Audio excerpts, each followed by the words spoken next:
It's 6:30 p.m. and rush hour on all the major routes in and out of Bradford. Motorway cops PC Andy Barron and PC Lindsay Pickles are coming to the end of their shift. I'm starving now. Don't tell me you're going to get a Chinese. No, now. I'm not going to get a Chinese.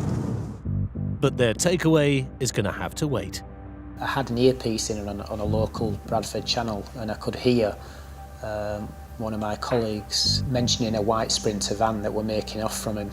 And at the same time I could hear this, a white Sprinter van came past me, and I can see blue lights from a police van. This van had been involved or had been seen leaving the scene of a burglary. So that's the only information that we had at that time. Yeah, we're turning, we're not trying to stop it yet. We're right on the Victor Road. Andy and Lindsay are trained in pursuit driving. 5-1 behind you. As they catch up with the chase, they signal to pass. Yeah, we're pulling over till he comes through. Tango 5-1. 5-1, we're going to intro. It's got a vehicle making off. 5-1, we're currently on St Mary's Road towards Lum Lane. You get a rush of adrenaline, and I recall everything, gripping the steering wheel and thinking, right, we're in for a roll here. Left onto Drummond Road. You never know what's going to happen. You never know what's around the corner. You never know how members of the public are going to react. So it's a dangerous situation. After chasing the van for 2 miles towards Bradford city centre, Andy spots a chance to try and identify the driver and gets alongside the speeding van. Yeah, we've got an Asian male driver. Careful. There are many things that we have to consider in a split second. If that target vehicle crashes into a family and causes serious injuries, it's always in the back of our head, what if that were my family or my colleague's family? Left onto White's View. Andy and Lindsay call for backup. Where are you going towards? Right, we're currently on Walker Drive, going back towards general direction of Thornton Road. Lindsay's directions are crucial for the other units making their way to the chase. Speed is now 50 miles per hour. Stand by. The stakes are rising as the van heads back towards busy rush hour streets. It was tea time, people coming and going from work, there's children. It's a highly residential area, the roads were all busy by the traffic lights, etc. So it's always something that we have to put first and foremost. So it's a Mercedes Sprinter. We're right, Wetley Lane again. But before they can bring the van to a halt, the game plan suddenly changes. Don't do that, no, don't do that. Where's it go? Oh. We're going to be aborted at this rate. What a silly thing to do. We will abort any pursuit if the risks that they're taking far outweigh the reasons that we need to stop them. It's just not worth ending up with a fatality. Ahead, another police car arrives and blocks the road, but the van driver is so desperate to get away, he's prepared to do anything. Oh, it's on footpath. We were concerned at that point, very concerned. Very fortunately, the van didn't hit anybody. It's always one of those things that is frustrating if we do lose them after a pursuit, but if it has to be aborted, it has to be aborted.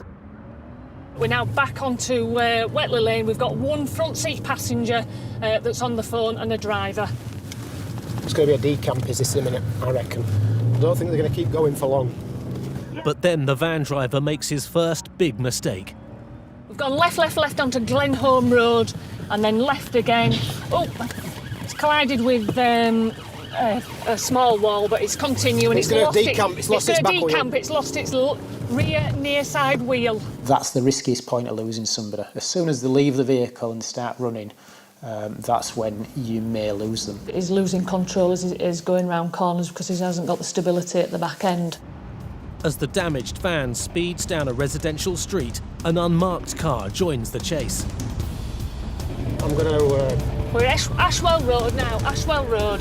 The van is going round in circles, and Andy gambles on taking a back road to try and cut it off. Careful. They're head-to-head with the van, but the driver spots a way out. Careful, Amber. There was a gap in the parked cars that presented itself to this driver. Let him get through. Oh, nail it. He's going to kill something, this idiot. Getting the 2.5-ton police car turned in the tight city backstreets leaves Andy and Lindsay playing catch-up. Within your location update, we're now Walker Drive. Speed camps, speed camps. Finally, a city centre patrol car has forced the driver to stop. On your feet, mate. On your feet. Nice and steady. Nice and steady, lad. Go on 3. 1, 2, 3. I'm gonna put you in the span, all right? 2 men are pulled from the van. Get up now. Yeah, you're under arrest for failing to stop for police, dangerous driving. I caution that you don't have to say anything. May harm your defence if you don't mention. When questioned, something which you later rely on in court. Have you anything on you at all that you shouldn't have? No, mate. Any weapons, anything sharp that could harm us? Nothing like that, Right. PC Mark Claxton finally brought the van to a halt. It seemed a very desperate man to get away for some reason. If you look here, rubber gloves on the floor, and that's usually an indication that a vehicle's stolen. Damage to that's not gonna, but we'll see if we can get into the rear of the van and get out. Oh, wow. There you go. Okay. That'll be the smell. It is a mobile cannabis factory. That'll be the reason that they've gone to try and get away, and why he's had rubber gloves on at the front. Lindsay and Andy, who've decided to stop this vehicle, and it's been brought to their attention, have just done an absolutely excellent job. During the chase, Andy suspected the van might be carrying cannabis. The stench coming from back at van, even in his car following it, were quite overwhelming. To get that haul is significant, really. It's an excellent result. Take that amount of cannabis off the street. And it's taking 2 major drug dealers off at road. So, yeah, we could do with identifying them as quickly as possible and finding out where they've been grown and see if there's any more, and confiscating all the equipment. Now, Andy and Lindsay must try and piece together whether the cannabis was being moved from a safe house or if it was stolen. When you find something like that in the back of a van, it's not the end of the inquiry, it's just the beginning.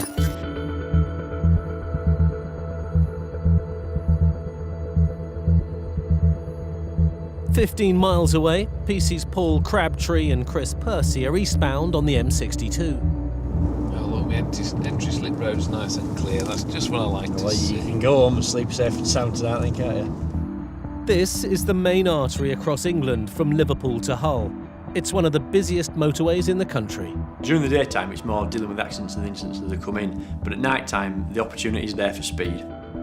As the rush hour traffic clears, the cops want to ensure no one is tempted to put their foot down. Yeah, if they're driving at speed and they see us and they slow down, stop them. Yeah, then they're observant. Don't mind that, yeah. They're switched on. They know what's happening around them. But not everyone has seen the motorway cop sitting on the slipway. Oh, Silver Focus. He's got a bit of pace about him. Yeah, sorry. Yeah, my colleague's just seen a car come past while I've been parked up on the entry slip road at speed in lane 3. So we've just set off to chase after it. The car is travelling so fast, it's nearly out of sight when Paul and Chris join the motorway. Whereabouts is it now, Paul? It's just over this brow, still lane 3. There he is. We're still doing 110 miles an hour. He hasn't seen us, he's still going. We've got a start. So we'll just follow him and see how he goes now. You could think of it as cat and mouse. It is dark. He won't be able to see our markings. They're obviously not looking in the mirrors, they're not being observant. Otherwise, they'd realise that it could be the police that's coming up behind them. Unaware that the cops are on his tail, the driver keeps his foot down as Paul and Chris begin to gather evidence. Start the equipment and it measures the time, and the second button measures distance. And then we do the same to finish the check. So it measures time distance of the vehicle in front. 98.41 average. Time's just over a minute, 1 minute and 4 seconds. So we'll definitely be stopping this driver and dealing with him. At nearly 100 miles an hour, the driver's stopping distance is over 200 metres, the length of 2 football pitches. If anything mechanical goes wrong at those sort of speeds, if he gets a puncture or a blowout, the driver's going to lose control. The cops now have the evidence they need to pull the driver over. Nice gap there for him to go in. Now we've got blues on, which is taking. He's in his vehicle thinking, I want to go at this speed, and to hell with everybody else that's around me. Hello, sir. Can you just join us a second in our car? We need to have a chat. In my eyes, he needs sorting out. Is it your car? Yeah. What's your name? How long have you had the car? I've just took it off a friend. You bought it off him? No, I've just took it off him 2 days ago. You've taken it off him? Yeah. Who's your insurance policy with? Mine's with the... Right, we're going to stop you. This is all getting a little bit vague, all right? Let's go right back to the beginning. Yeah. Is it your car? No, the vehicle's it's a company's car. Right, so when I asked you to start with, is it your car, you said yes. It's not a good start when someone starts telling you one thing and then changing the story halfway through.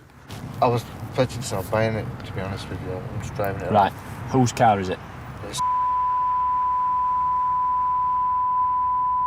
There's no point lying to us because we will find out. And sometimes people just need a little chance to start again. Do you know why we stopped you? Now we've got that out of the way. You don't? No. Okay. We've been behind you since junction 22. Okay? Now this might start to ring a bell as to why we've stopped you. Do you want to have a wild guess now? Now I tell you how long we've been behind you. No. It's a good 7 or 8 miles. Fair enough. What we've done basically, we've just seen you go past the junction going quite quick. What we've done is we've done a following check on your speed. And you're out in front of us 100, 101, 102, that's you there, okay? 106, 109. Doing those sort of speeds, you know all about it because it's making lots of rattling noises and it's sounding very loud. And it's probably feeling a bit twitchy at that sort of speed. In fairness, you know you're doing that because you're going to have to put some past into a focus to do 110 up that slope, all right? What happens, fortunately for you, is a car comes out in front of you and you have to back your speed off. And if you notice there's some lights coming out in front of you, speed starts to drop back, all right? The average check at the end there, 98.41 is your average speed over that distance we've covered. Because that vehicle moved out in front of him, then yes, the average did come down and it brought him into the realms of points rather than a ban. A little bit too quick there, isn't it? All right, what's the rush? The driver might have escaped an automatic ban, but his ordeal isn't over yet. 15 miles away, back in Bradford, the cannabis haul is stirring up a lot of interest. Andy wants it off the streets as soon as possible.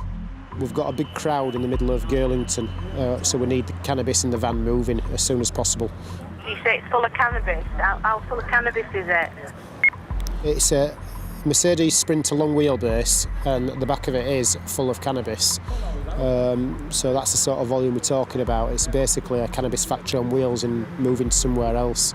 I would suggest it needs to go to Stony Wood and be photographed when it arrives. The cops now have information that earlier on the van was seen leaving a house only a few miles away. Seen being loaded up. Member of the public's running into us saying there was someone suspicious about it. It looks like they're taking a grow either to another house moving it or they're going to clean it up and sell it. Now the cops have a van loaded with cannabis and an address to raid. They race round to see what else they might find.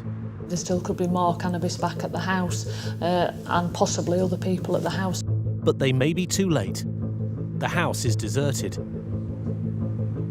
Officers find what's left of a 4-storey cannabis farm. Sergeant Adam Crisp is supervising the house search.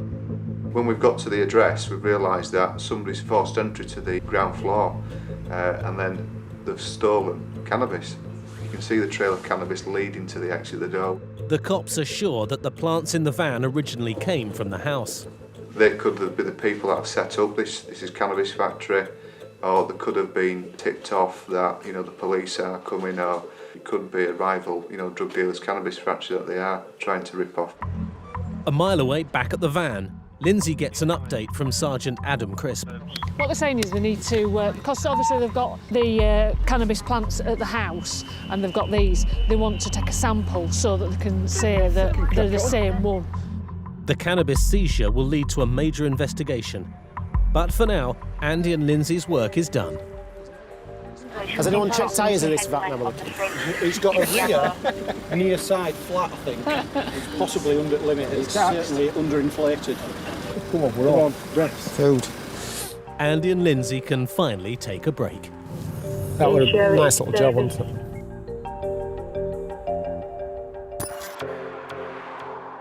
On the M62, PC's Paul Crabtree and Chris Percy are still listening to a driver's excuses.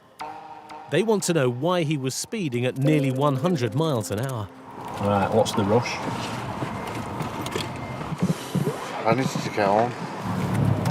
For what reason? I've got a really bad stomach. Right, you're going to have an even really bad stomach, even more so, when you hit Central Reservation and splash your intestines all down Motorway. Because if you hit something at 100 mile an hour, that's what's going to happen to you. There's not going to be a great deal left, and we're going to have to come and put your stomach in a bag, and that's going to hurt an awful lot more than it will do just toddling home and getting yourself a Rennies when you get there. Who else is in the car with you? Just a friend of mine. A friend of yours? Yeah. To put other people at risk for your own benefit it's got to be selfish, really, hasn't it? Obviously, not a thought for anybody else. It's just that I've got a really bad stomach, obviously, and I really need to get to the toilet. Now, call me cynical, but your stomach won't hurt you when you got in. It was. You could then see that he was starting to screw his face up and make like he was in agony with this stomach problem that he's got, which looked like it was a bit of a last-ditch attempt, really, to try and get off the offence. He wasn't doing that when he got in, so no, I didn't believe him at all. What we're going to do, my colleague's going to take some details and I'll give you a written notice, which is notice of intended prosecution, and a decision will be made as to whether you are summoned to court for the offence of speeding. That probably will come through the post within the next sort of 4 to 6 weeks, okay? Yeah, it's just on my receiver office. I'm going abroad soon. Where are you going to? Pakistan. And how long are you going for? End of year. Till the end of the year, so you're going for a couple of months? Yeah. And then you're coming back to the UK or not? Yeah, hopefully, yeah. You are? You're permanent resident in the UK? Yeah. That's another excuse that he's using to try and get away with it. Oh, I'm not going to be in the country, so you can't prosecute me. He can even be prosecuted in his absence. Points can be put on his licence. So when he does return back to the country, those points and a fine will be waiting for him. That's a written version of what I've told you there, which gives you the details of what we've said to you. If you do come back from abroad and you realise that you missed a date on your summons or something, contact him, just explain it to him. You've got a valid reason. Before Paul can issue a notice of intent to prosecute, the driver has one more surprise for the cops. I've even had to put one of these down my pants as well. One of what down your pants? It's gone hard now. You've put it down your pants and it's gone hard? Yeah. It's not what you want to hear when somebody sat behind you, is that they've got something hard down the trousers, especially when you can't see what's going on. Keep me thinking, I'm really bad down there, you don't understand. Keeps it warm. Yeah, I'm not going to go into what you've put down your trousers. Yeah, sometimes it's very hard with some people. Some of the things to come out with is to keep a straight face. You do have to put a lot of effort into it. OK, you take care. See you later. Okay, make sure you build up your speed on the hard shoulder before you move into the live lane, okay?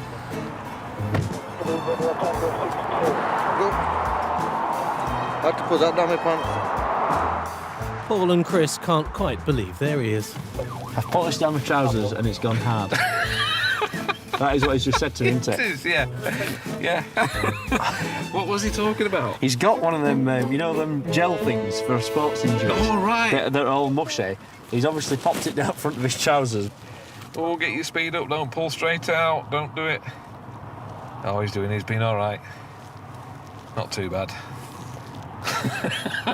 He sat perfectly fine, given the fact that he has got a sporty thing down his pants. He sat fine till he mentioned speed, and then he started doing his little... Yeah, oh. Sure it was a story he just invented. He knew why we stopped him. Yeah, of course he did.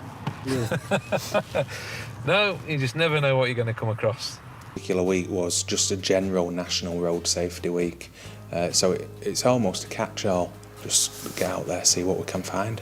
Dale and Helen head to a busy slipway near Junction 27. Their job is to pull vehicles in for inspection before they have the chance to get onto the motorway. If the vehicles are not safe, or if they're doing anything wrong in general, if they're doing it repeatedly, their turn will come. Dale's attention is soon caught by an old recovery van. It just stands out as a vehicle, really. We'll take it and have a look around it. Just age at vehicle, there could be a whole host of things wrong with it.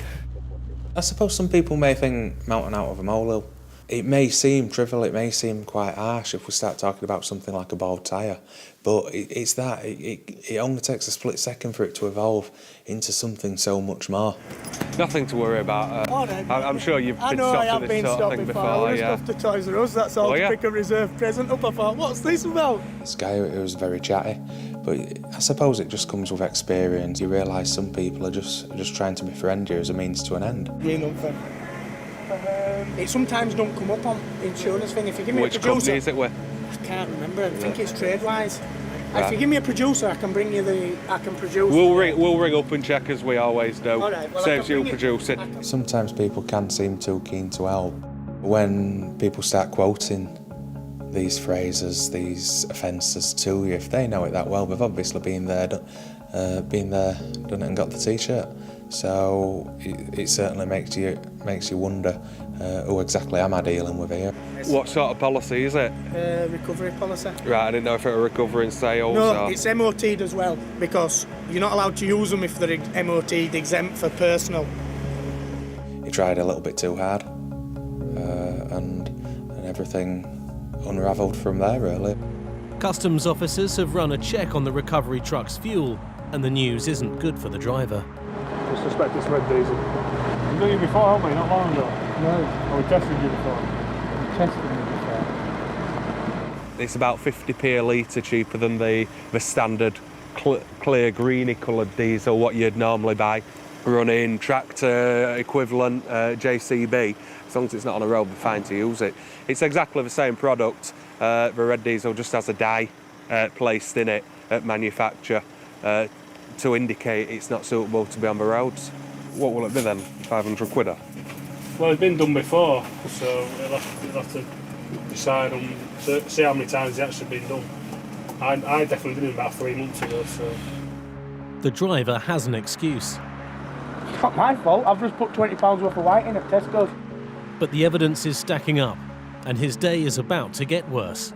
It's almost shake the tree and see what falls out, and more often than not, more than one thing does. While they continue to examine the van, 10 miles east on the M621 south of Leeds, PC's Phil Stonebanks and Dave Robson are also on the lookout for motorists breaking the law. I do love my job. I mean, I couldn't be stuck in an office. You never know what's going to happen with this job. That's the main thing about it. One thing they do know is that uninsured drivers are a major problem. 1 in 20 risk driving without insurance, adding around £380 million a year to the cost of everyone else's bill. No insurance is a massive problem, particularly around West Yorkshire, so we're doing our best to try and combat the problem as best we can. He's not wanting to go past behind the old Skoda Fabia. Just 30 minutes into their shift, and a car has caught their attention.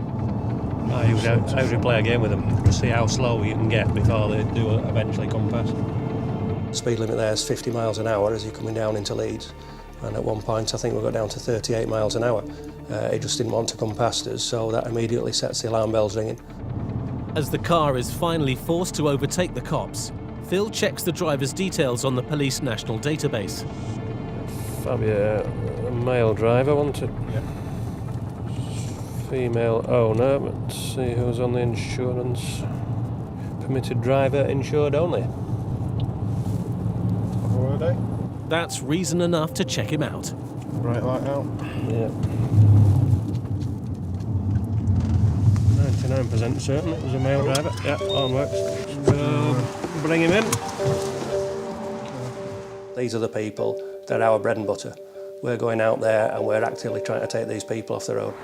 Come on in. Is this your car? What's your name, please? Right.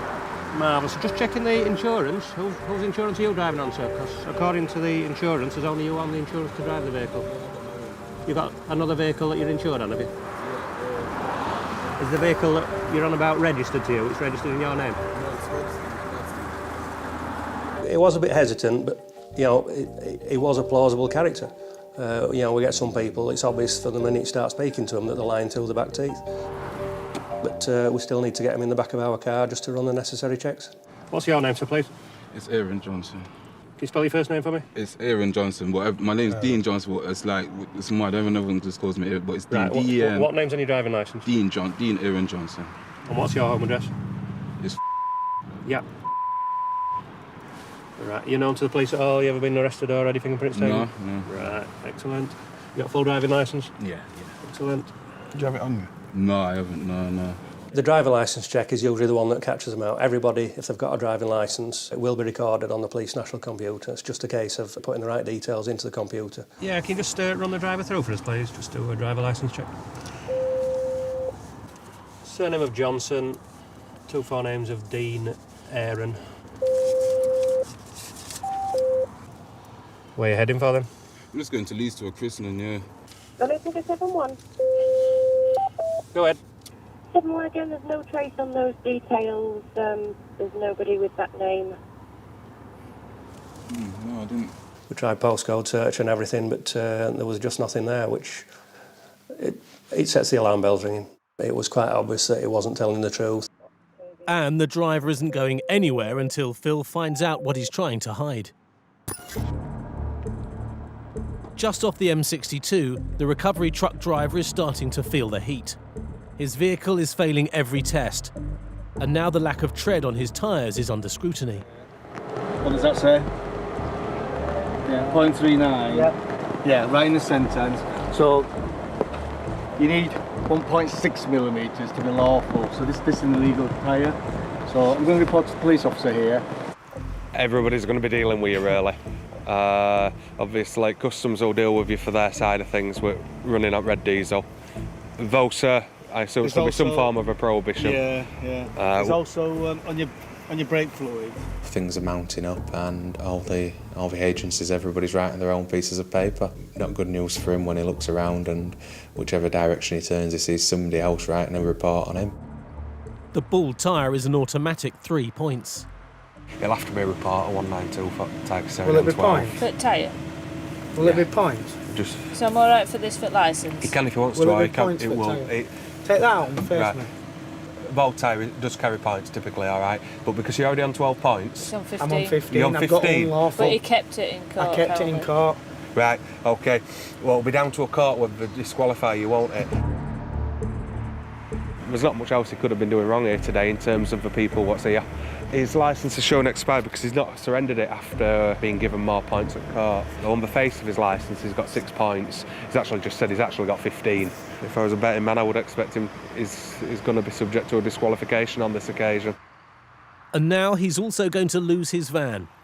The red diesel in his engine and the bald tyre means this vehicle is being seized. I don't feel sorry for these people. How can these people expect my sympathy? See you later. Everything, what happened, and the vehicle ended up being taken away. It was all their doing. It wasn't ours. Which leaves the unhappy driver with a long walk home. Back on the hard shoulder of the M621, Phil and Dave are still trying to confirm the Skoda driver's identity. The address on your licence, Yeah. Aaron, is it this address or is it your previous address? No, I was at my mum's at the time, no. And that's So- definitely the address that's on your licence? No, that's my address where I live now. Right, what address is on your licence? Oh, it's, my mum's address. Which is? Stand by. Yeah. The second excuse he came up with was, it must be his mum's address that's on his licence and not his girlfriend's address. So we checked on that one. Go ahead. Doesn't seem to exist in Nottingham, but there is a... No. Don't believe. It was hard work with this guy. I think he just ended up tying himself up in knots. Have you got anything with your name on it, Aaron? Got any bank cards or anything like that, either on you or in the car? No, I got my gym membership. Let me see. Let me think this is. I've got a name on it anyway. Then he came out with his gym card, which had no photograph on it, didn't have his name on it. Oh, God, I was going to go for a sauna as well early this morning, but I didn't get time. You're making this hard work for us, aren't you? I know, I'm sorry. Just go have a word with your good lady, just let her know what's happening. Okay. Phil's hoping the girlfriend can shed some light on the driver's identity. Right, what's his full name? Dean Johnson. Is he called Aaron, though? Right, is that what he's doing, yeah? Yeah, Dean. It says everybody calls him Aaron. Is it Aaron or is it Dean? Oh, I call him Dean. You call him Dean? Yeah. How long you been with him? A couple of years. Right, it says everybody else calls him Aaron. Speaking to his girlfriend, I don't think she even knew the name Aaron. She didn't even know where that had come from, so that was the clincher for me. What do you say people refer to you as? Is it Dean or is it Aaron? Well, yeah, Dean, but Aaron, like more people. Right. Yeah. It was quite obvious that he couldn't lie straight in bed, and all the answers he was giving were just rubbish. With all lines of inquiry drawing a blank, Phil calls in a second motorway cop with a mobile fingerprint machine. Right, just jump out for us, Aaron. He'll do it here at the side of the road. There's a bit more room to stand here and do it. You're just going to put your finger on this machine and just check some details on there. But we're going to have to do it, mate. We're not 100% satisfied with your identity. We can't find you on any of the systems. This is the problem we've got. It can be frustrating when you're dealing with something like that, when you know they're telling lies, and it's a long, laborious process to get to the end of it. But the fingerprint device does save time. We were able to identify him within a matter of seconds.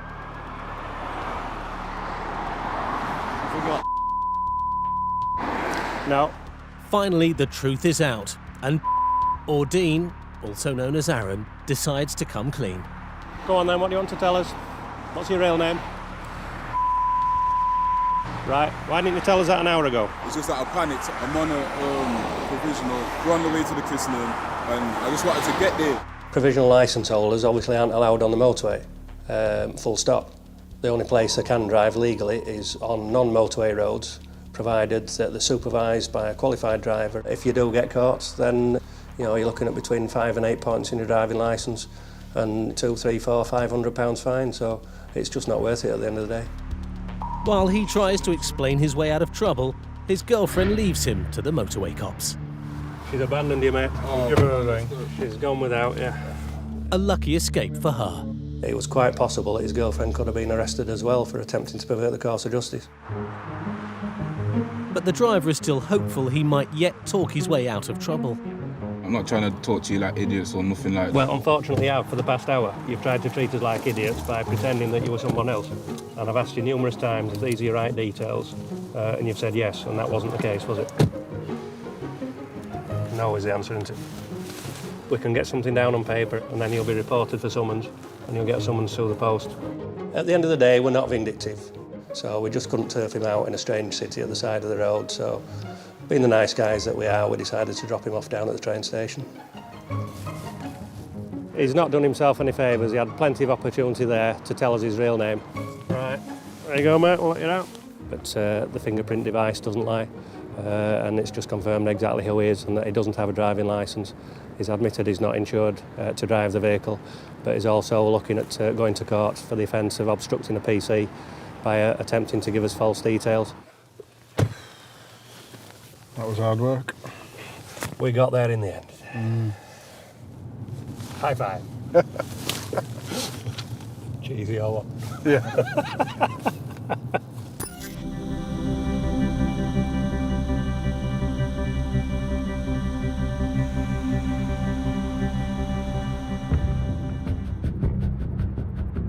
As night falls across West Yorkshire, a new police team takes to the roads. PC Mick Roth and Rob Jones are from the Yorkshire and Humber Regional Crime Team. These officers travel across 4 counties in search of criminals using the roads. We cover the whole region, which is a huge area, and you have main motorways like the A1M and the M1 and the M62 running through it. We're really out to catch criminals, organised crime groups, burglars, car thieves, drug dealers, that kind of thing. Tonight they're travelling in convoy behind another unmarked car.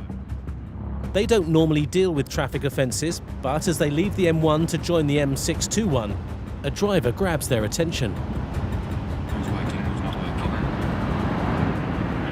Pushing me along for ages. Poor driving annoys every decent motorist, and the cops are no different. This guy was absolutely right up behind us, fag paper between us, trying to push his way past and hadn't twigged that we were police. Just tell Ross to keep an eye on him, because he might just cane it on here and then he might just... Well, he's right at the top of that wagon. Unsettling, I know. Ross, just keep an eye on this Toyota thing in front of us, please, mate. This has been right up our chuff all the way down that last road. There's a Toyota Yaris just in front of us. It's come onto the motorway, it's cut right across the solid white paint onto the carriageway far too early, which is potentially very dangerous. Once the driver hits the fast lane, he puts his foot down. Is it still 50? So drive down outside lane there. That's the 50 side. You can have it, mate. Your rat's coming out. It's growing, isn't it? It's growing. Rat's going to bite him in a minute. Cops have a nickname for their colleagues who dish out tickets. The term rat or black rat is widely known, I think, as traffic officers. It's a generic term, and it's just seen as a bit of a joke, really. They do a great job, and they're very good at what they do.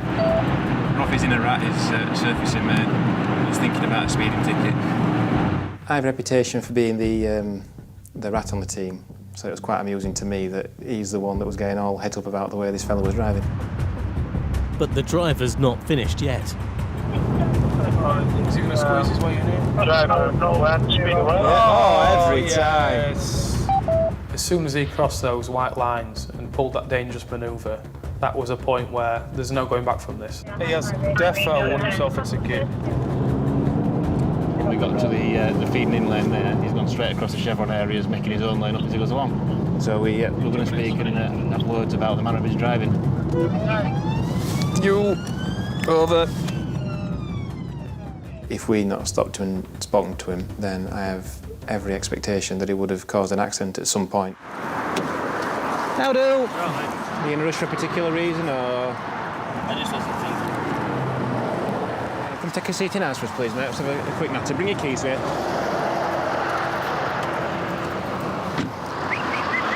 Just jumping back, mate. This side. I'll say otherwise you'll get squashed on motorway. And that is far too much writing. I didn't like his driving at all, no. Obviously in a rush for some reason, but far too quick that, and he was doing silly manoeuvres as well. When you're joining in rush hour conditions and it's busy, a slight manoeuvre could go wrong really, and it could end up in causing all sorts of carnage. Oh. Right, pal. You've obviously committed several offences there with your manner of driving, which is very unfortunate for you that we're in an unmarked car and we've seen it all and captured it on video. So I'll caution you and tell you that you don't have to say anything, but it may have your defence if you don't mention when questioning something which later on in court. Anything you do say may be given evidence. Do you understand that? Anything you want to say to that? No, OK. Mick just got into full flow straight away and started trying to educate this fella on the error of his ways. I'll warn you about your manoeuvres joining, crossing solid white paint, joining onto 621, and I'll warn you about your due care and attention as you've overtook them cars. As it comes to 2 lanes to 1 lane on entry to here, you've gone all the way down outside, all over Atchins, cut past 3 cars and then joined, haven't you? If you remember that, do you? Do you have any points on your licence at the minute? How many? 6, what for?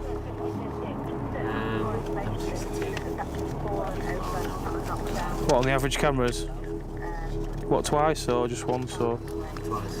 Right. I fill in this fixed penalty notice. Fixed penalty is what it says it is. It's 3 penalty points on your licence and a £60 fine. He may learn one day when, you know, he's either, if he's lucky, he'll lose his licence, but if he's unlucky, he'll cause someone to be killed or seriously injured. He needs to sort himself out. He's got 6 points already, both on the 25th of June on the M62. So he's not learning, his lad. Well, you were in a rat for the evening. Mine or Mick's? It'll never quell Jonesy's in a rat.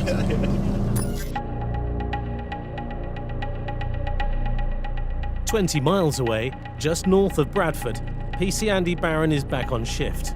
Tonight, he's with PC Martin Willis. In the early hours of the morning, the roads may be quiet, but there are still plenty of lawbreakers around. We get people that are high on drugs, we get people that are really drunk, we get people with prostitutes in the car that are engaged in sexual activities. It could be anything at that sort of time of morning. Let's run this one. In fact, let's just stop it. It was a car that was out of place. It was late at night, there was not a lot of traffic on the road. And I recall this car being driven what we would describe as erratic. Yeah, well, that's what I'm thinking. Everything's worth stopping, isn't it?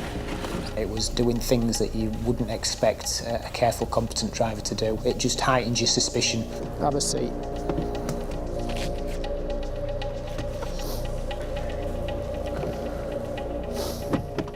No, fella. You could smell the alcohol, you could smell it had been drinking something. He almost crawled out of the car. Sorry, what did you say your name was? Okay. Because I can smell alcohol, I'm going to Yeah, request a that's breath test, all right. Where is it you're travelling to? Is this where you were going to stop anywhere? Yeah. Yeah. Do you live here? No, I have a business here. OK, mate. All I require you to do then is deep breath, long continuous blow through this machine until it stops beeping. All right? Have you given a breath test before? Yeah. Yeah. Go on then. Is it hard, I think? Yeah. They're doing it. We'll see if it goes on that. We're a bit hard, but we'll see. The driver seems to know he's in big trouble. Anything above an alcohol count of 35 and he risks losing his licence. I think from speaking to you, you're probably going to be over the limit, and Yeah. I think you're expecting to be over the limit. Sorry. It's gone to 112. And what I should be. Yeah, you say they'll accept. How many? 35. Right, okay. Mixing a car with alcohol to that level is more dangerous than a loaded gun. You're talking a ton of metal on a road at speed. It's going to devastate anything that it hits. And what it means is you'll have to come with us to the station. We'll have to get a more accurate sample. Right. OK. At this moment in time, you're under arrest on suspicion of driving a motor vehicle whilst over the prescribed limit. OK, you don't have to say anything that may harm your defence. You don't mention when questioned something which should later rely in court. Anything you do say may be given in evidence. OK, do you understand? Thank you. I do, yeah. 3-4. Yep.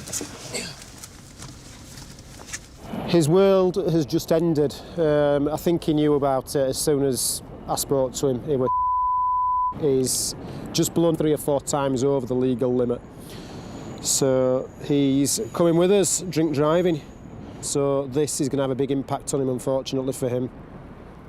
But right now, the driver still thinks he can beat the breath test. Can we stop off and get something to eat? Please. Can I have a burger? We can't. I don't want to fall out with you. Oh, I know. We've got various rules. I'm not being rude, am I? No, you're not. I'm trying to obviously not fail this, because if I fail this, I'm absolutely... Yeah, he was full of himself, he was in high spirits, he was typically drunk. I got the impression that if he thought that if he could be really, really pally and confident with us, that we'd, take him down curry shop, I think, and buy him a takeaway. Can I call my solicitor before I even do any of this? I'm not trying to rude, but I'm probably going to blow over, so... You can't delay the actual evidential sample. He seemed to think that if he delayed it, he would be much more likely to get off, and he was quite happy to tell us that, and tell us that were his tactic. And as they pull into the police station, the driver makes another desperate attempt to get off. Unless you all want to go out more, I'll just get laid, be easier, just reverse. Incredible, some of the things he was coming out with. But again, we expect everything when you're drunk. Come on then, mate. Not surprisingly, it doesn't work.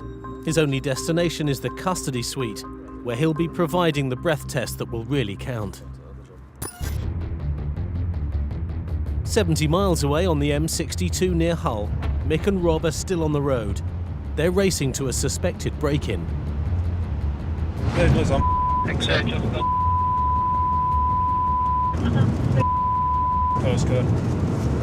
When that kind of call comes in, you know that there could be a job in it. You get that bit of adrenaline spike and you just know if we can get into the area and get everything sorted and catch these people, it's just why you come to work. They've just passed a job out of a local channel saying there's been some burglars disturbed on premises somewhere nearby. We're less than half a mile from the address at the minute, and there's a couple of cars making their way. There's no descriptions of anybody. We don't know what's been stolen, if anything, as of yet. So we're going to get there and see if we can contain the area. Hopefully grab 2 burglars. Let's get out on foot, 'cause it's all gated and terraced, isn't it?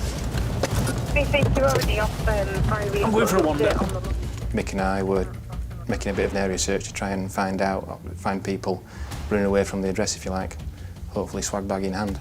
As soon as someone's disturbed or they commit a crime, they're off on their toes. They're not going to be at the scene of crime. Who's that? Come round that corner quick, didn't he? I could see a guy run from right to left, and he came running into the terrace towards us. And I instantly thought, this is him, this has got to be him. Hey buddy, how we doing? Can you borrow you 2 seconds? Just take your hands out your pockets then, pal. Yeah. What are you up to, pal? Been for a walk. You've been running, haven't you? No, I haven't been running. I suffer with asthma, mate. Do you? Yeah, I do. You're out of breath, pal, What's your name, pal? Right, there's been a burglar nearby, pal. Take your hands out your pockets. Well, no, to do with me, mate. We don't know that, don't we, until we speak to you? Well, can you hang on me, please? For now, you detain for the purpose of a search, mate, under Police and Criminal Evidence Act. But I've done nothing wrong, mate. Are you being searched? All right, pal? All right, I'll search you. No, hands Hey, out of take pocket. your All right, I don't know you, do I? No, I haven't Stop putting done your it. hands... You get upset for some reason. Just calm yourself down. Listen, calm down. Ultimately, he could be doing anything by putting his hands in there. He could have a weapon, may want to attack me, he may have some evidence that he wants to conceal. You keep your hands where I can see them.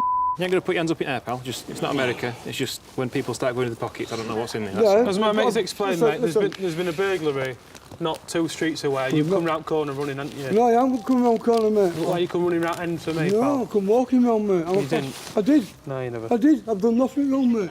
That's God's honest. Are you known to us? It's not illegal to Yeah, run yeah. men, What are you is it? known for? Burglary. Burglary. No, excuse me. Let me finish. Burglary in the past, mate. How long since has it passed? Last time I got done for burglary. Yeah. 06. Last time you were charged or last time you were arrested? This guy, I knew at the time, is a career criminal. He's committed burglaries all his life, really, from being very, very young up into how old he is now. I mean, he's as old as my dad. Because that's for my bike when it's raining, that's my torch. What's that for? My torch, my lamp, because on my bike. It's not a bike lamp, it's just No, a torch. I know that. Because you're the one. Oh, it ain't looking good for you. No, Alex, is listen, it? listen. Hey, No, listen. come on. He's just a pain. He's just a bit of a blight on society, really. He's never going to be rehabilitated. He's never going to stop what he's doing. He will commit crime all his life. That's my money. Right, this. Just going to put it on top of the spin, all right? Right, and I'll tell you now, and I've been nicked with them before, and I've been let out. I'm going to find something here then, aren't I? Yeah, We're building up to something here, aren't we? No. Some ball bearings that I use for stressing my hand. Ball bearings are stressing you out? Yeah. Listen. Not smashing windows? No. I don't smash windows, mate. Oh, don't you? No. They're not stress balls, they're ball bearings for breaking windows. But from then on, I think he knew in the back of his mind that he was on an hiding to nothing, because before I'd searched him and found things, he started to offer explanations for them. I'll tell you now, I've got some spark plugs that I've had in my pocket for months. Oh, some bit of spark plugs as well. Yeah, I've had them for months. Funny that. I've even been nicked with Forrester by them. Right. And they haven't done nothing. Strange that you nicked with me now as well, isn't it? No, so what? It's the ceramic coating around the top of the spark plug. It's mega, mega sharp when it's broken off into pieces. It's classic tools to smash windows. The cops have more than enough evidence to arrest him. Next, he's going to take his coat off and he'll have a stripy jumper on and a black mask or something like that, because it's just absolute classic burglary. It couldn't have been a better job for us. I almost could have pulled out a bag that said swag on it. Put the cuffs on, mate. What for? What for? Because at this moment in time, you're under arrest on suspicion of burglary. It's happened 2 streets Well, away. it's not to do with me. With good reason, aren't I? With good reason Well, what? if it's not to do with you, then it's not to do with you, It's not is to it? do with me. Well, we'll see, won't we? Huh? You try to not to laugh, and you've obviously got to remain professional, but in the back of your mind you're thinking, these are ridiculous excuses. I know what you've done, you know what you've done, why are you even bothering? I don't do burglaries now. And that is God's honest truth. I was at court last week. You're out of breath, you've got gloves on you. Listen, Stuff to smash windows with. For information, the lad we've got locked up on suspicion of this job has got ball bearings in his pockets and apparently spark plugs on his person. So if you can find any ball bearings, it'd be good. While the man protests his innocence, Nothing to do with me. In a minute. Rob waits to hear back from officers at the burgled house, Right, Bob, all this in here. and then finds his own key piece of evidence. That lady's watch. I've found it, everyone. The window is smashed, it's completely shattered. At that point, I was thinking, this lad is banged to rights. That watch has to be from the burglary. Get that camera up my face. Hey, listen. Calm down. Shut up. And the burglar seems to know that his fate is sealed.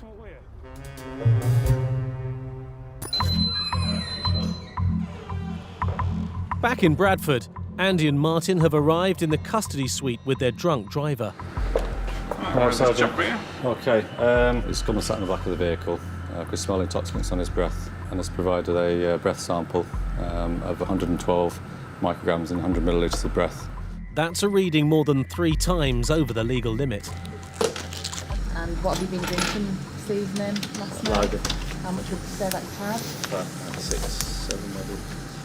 This driver had consumed an awful lot of alcohol. What time did you start drinking? 5, then stopped. 3 hours. Then 9 till 11. I think no matter how drunk you are, there at some point is that conscious decision that you're going to get in a car and drive it when you're not fit to drive it. First question, would you like a solicitor? Yes. Anybody in particular? Yep. Who would that be? I would need Yellow Pages or the internet, please. Okay, on the internet. Yellow Pages for Bradford and Wakefield, please. The cops think the driver could still be trying to delay his final breath test. He were coming out with various tactics. He wanted to read a Yellow Pages and the phone book at one point, which clearly would take you all night. That wasn't going to happen.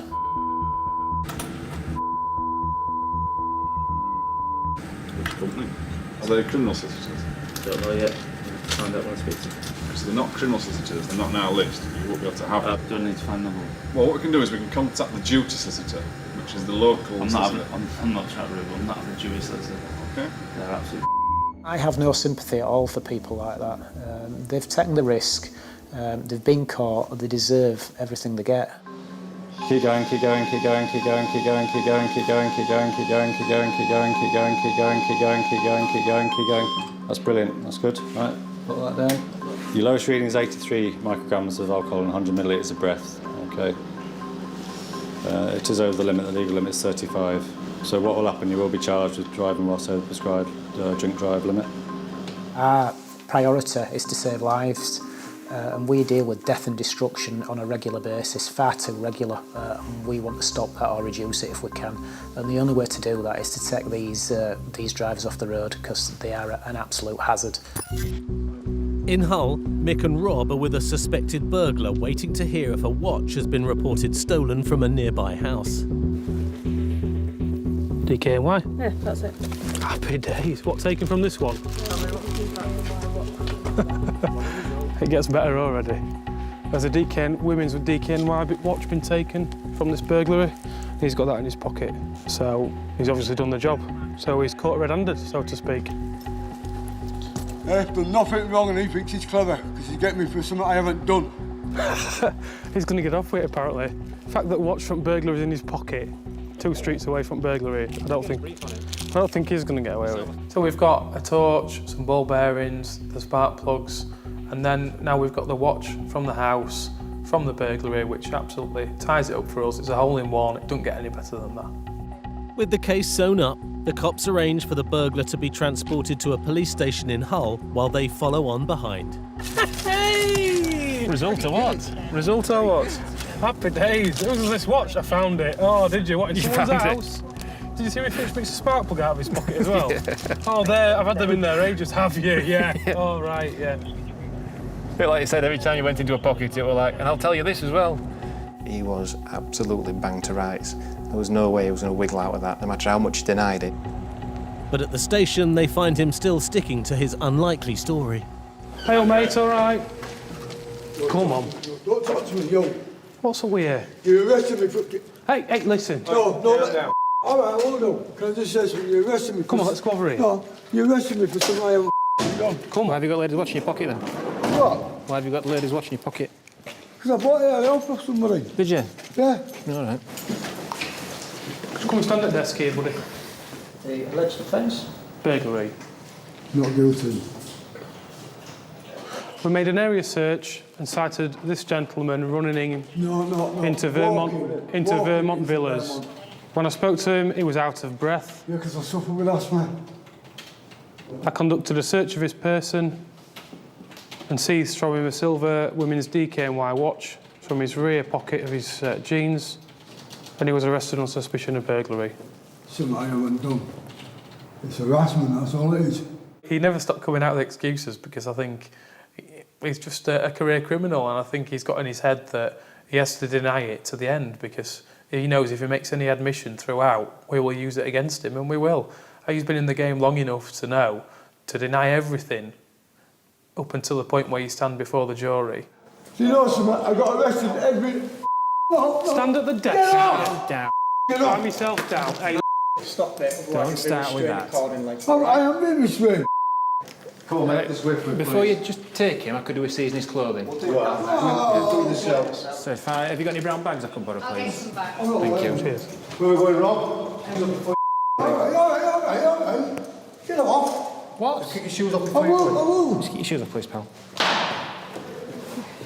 right. It is a bit of a game to them, as much as it is to us, and that's not to trivialise it. It's just as much as cops and robbers, if you like. We're out there to catch them, they're out there to evade capture. We see his clothing for, you know, kind of glass transfer and all that kind of stuff. If he's going to smash a window, his hoodie's covered in it, so... Can't think why that would be. No. Perhaps he bought that off somebody as well. It's a shame now that we have to sit and do about 3 hours of paperwork just to... just to prove he's a burglar. I know, yeah. The driver, stopped with a van load of cannabis, pleaded guilty to possession of drugs, dangerous driving and failure to stop. He was given an 8-month prison sentence, suspended for 12 months. No further action was taken against the passenger. There was insufficient evidence to prove there had been a burglary at the cannabis house. The driver, who claimed he was speeding because he had a bad stomach, was given 6 points on his licence and fined £400. The recovery van driver was disqualified from driving for 6 months for having an expired driving licence. For the bald tyre, he was issued with 3 penalty points and fined £250, and for running his truck on illegal red diesel, he was fined £500. The man caught on the M621 without insurance and the correct driving licence was also charged with obstructing a police officer. He was given 8 points on his provisional licence and fined £110.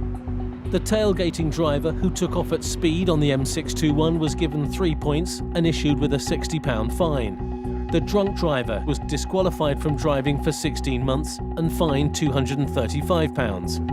And the man caught red-handed with the stolen watch pleaded guilty to burglary and was given 2 years and 4 months in prison.